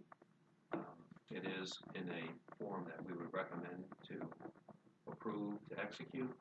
We learned today that this will need to now go to a full board meeting at the state HCR in September, early September, for approval. But we do think it would be useful and important for the state to know that the village has authorized the execution, is ready to move forward. And what I'd like to do after this meeting in the next day or two is either get a letter out to the individuals who express interest, or an email or something, just basically updating them on what's happening, and point out that we're going to organize things, but we can't officially move until they agree. But assuming that we approve this, we can do our part. Yes, Okay. we're ready. We're waiting on the state. I'll make that motion. Oh, actually, I think I have to. I have to introduce the resolution. I'll just. This is the resolution authorizing the mayor to execute grant agreement on behalf of the village of Hoosick Falls. I'll skip to the end. Now, therefore, be resolved by the village board of trustees of the village of Hoosick Falls in special session duly convened as follows. The village board of trustees hereby authorizes the mayor to execute on behalf of the village of Hoosick Falls a grant agreement by and between New York State through the Housing Trust Fund Corporation and the village of Hoosick Falls with respect to the same grant awarded to the village of Hoosick Falls as described herein, upon finalizing all appendices thereto in form acceptable to the mayor and reviewed by the village attorney. So now I'm looking for that motion, Bobby. Thank you. Second, Craig. Further discussion? Roll call vote is required. Yes. Yes. Yes, for me as well. Thank you very much. Appreciate it. Another piece of business. I'm just looking for a motion authorizing myself, Mayor Allen, to sign the project status report for the CDBG Woodsbrook project. This is the $900,000 one to continue that moving. Andy, any additional comments on this one? I do not. All right. Motion. Thank you, Vanessa. Craig, any further discussion on this? All in favor? Aye. Opposed? All right, motion carries. Thank you. Do we have anybody who wants to speak in the people to be heard section? Dave? We have the easement for 15 Snow Street yet. No, I have been up there so many days trying to get to see them again. I will be up there again tomorrow, leaving a love letter asking them to reach out to me. Thank you. Yes, I know. I am aware. Okay. Very paranoid. Yes. Yes. Anybody else want to speak? I was wondering if we got anywhere with, we had been down at my house about the sewer line that runs through my property, trying to understand where that actually is. Also mentioning about ownership of the land that runs from Wood Court to River Street. That's on my deed. Trying to remember the last thing I did this before I went on Is vacation. it a paper street that used to come down all the way, right? Andy, this is the one that who was I over there with? Ken Holbrook. That's right. Kenny went over. We sent you the pictures on the various The overflow, the sewer overflow that St. Cobain has dug up over there causes if the pump station has a problem, it no longer can overflow to the river, which it is a DEC approved overflow. One of two functioning ones in the village of Hoosick Falls. That was the only one in the village of Hoosick I Falls. think it's one of two. I think the overflow that's approved is actually from the sewer plant. It's only one, right? One overflow. Yeah. Okay. I'm sorry. Anyway, I'm sorry. Please. So when that doesn't function, because they have it torn up over there in two different locations, it'll cause a backflow into my yard. When we had the storm and it flooded the rest of the area of the village, the water was deep enough in my yard that my girlfriend kayaked from my yard into my neighbor's yard, went around their fire pit, and came back. It wasn't until I looked at the pictures and realized that the water level was at the same level as the waste treatment pump house that she was kayaking in sewage. Yeah. I'm sorry. I have not, between both my vacations, the last time I saw you, I have not followed up on this at all with Kenny. But we had talked about some possible plans and ways to handle this. If it's all right, I'd like to speak again with Ken and with Andy and put this on the agenda for the September meeting. Now, I apologize, where is your house? 9 Woodcourt, off of Cary Avenue, there's a little dead end. Right down the hill. Okay, by right on the Gordy left. Metcalf? Yes, Okay. Cunningham's old house. Oh, Right next okay, door. all right, now I know. You Okay. know. Yeah, you Norman, know Norman, yes, Cunningham. yeah, I know. And the other aspect is whether the village had ownership or ever had ownership of the lane coming from River Street down to that address. My deeds show that it was my pre-owners that bought the access and rights out to Cary Avenue that is now taken over as Woodcourt. And my deed says I own the lane going to River Street. So I need an answer on that, just mainly out of liability. Who owns it? If a kid gets hurt on it, who's responsible for it? Right. I have done deed research back to Kingdom Come, and no other ownership or anybody around the area. The last known ownership of the actual piece of property was Richmond Fisk, and he bought the entire lot number 5 of the Barnhart Farm, and that is the entire south side of River Street to Cary Avenue. And he left a 12-foot lane for all access. That became Fisk Street, that became McCaffrey Street. He divided and left those lanes there. We talked very briefly on this, and then I threw 1,000 other things at you. So we'll revisit this week. There's a map My somewhere apologies where it's on that. There's a map where it's labeled as It actually has never been labeled as Woodcourt coming down from it River was Street. third water bill? extension on It shows, it actually, no. Do you want me to it bring shows that it as up? a driveway in 1909 the when new the one? state Is came there one through as a extension? highway. Yeah, somewhere on Did there you on see the what I sent dotted you one today? where it had a This- name. It's actually out on the Yeah, maps out here. Let me look right now real fast. I've got a bunch of Because others what that show it, but it's never been. It's never, I don't, their it's house, don't they think it's closed on the road house. anyone recalls. It was from. never a sustained road. Literally a driveway to access to They're come down to other properties. they got the buy whatever That's amount what I they did had as a from you child guys. on it. That's And what I that new did. bill came in the mail today. That belongs to the They call it Murphy's Oh, Hill well, because they they used to needed go up to someone Murphy's needs to let store. them know that because You know, but We it's may have one that's See, fine. we don't get the changes, he's outside the village, Wow. so the changes don't come through, we don't even know who bought the house. right. Yeah, well, there's a whole the whole thing is there. I should receive it. I'm looking at that now. So if that's the case, if Dan says it should be go to the other homeowner, that's all they need to know. Yeah. The Whoever new the one. homeowner is. It goes to the new homeowner? Because they bought, you gave them the It's closeout, fine. you Yeah. gave them the It's final fine. bill. Should we ask? This is theirs. Yeah, with her. Okay. We I don't- have you don't even one mention a name. final bit of business to bring up with permission. This is related to a water bill that we had some conversations about in the past. Some very, very overdue work done and so on and so forth. Bobby, could you present the hypothetical Okay.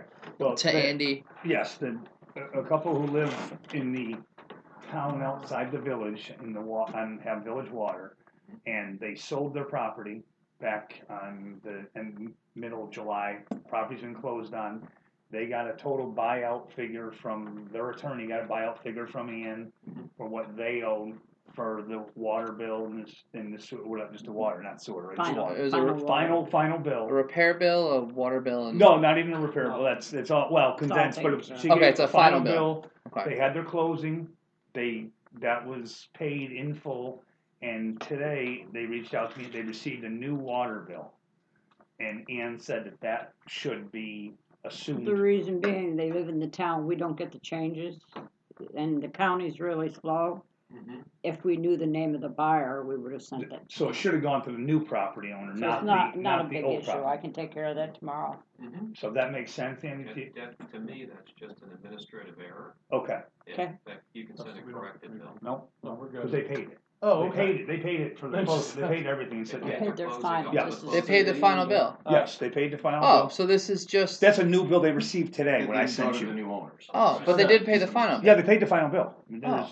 Yes, they paid it. I in wish full. they would have reached out to the village clerk because that would have been easy. Hey, this is the situation. No, well, they moved. I mean, they closed on their house. They weren't Okay. even here for the closing. They've been gone for like a month and a half. Okay, so He emailed me today with a copy. They received it in the mail literally today in South Gotcha. Carolina. So this And- is easy, right? So we don't So do this is anything. easy. No, it's got to go to the bills. Goes to the new owner, not to the old owner. So Okay. So So we this just is want an to make easy sure we were fix. correct. in that. Nothing, right? All right, great. In that case, I don't have any more business. I'm looking. What? David This Lucas. is an easy one. Uh, You making the motion to close the meeting? No. Second. No, just a quick one. Has there ever been any conversation in the village to do away with the incredibly numerous paper streets that exist throughout this entire area?